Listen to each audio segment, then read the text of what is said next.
Hey guys, and welcome back to this channel. In this video I'll be showing you guys how you can change the voice language of your videos in CapCut PC.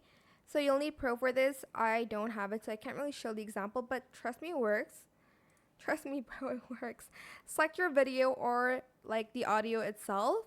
Then you're going to select audio, scroll down, go to video translator, and select the language your video is in or the audio is in. My original audio is in English, so I'm just going to choose that.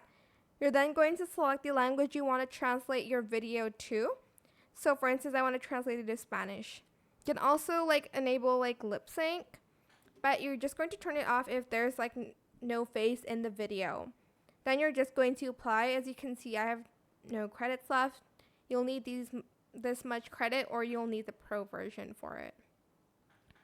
And that is it. Super simple. I hope it was helpful for you guys. Don't forget to like, comment, share, and also subscribe to this channel if you haven't done that already. If you have any more questions about this video, leave it in the comment section down below. I'll try my best to answer them all for you guys. And if you found this video helpful, please click the thanks button as well.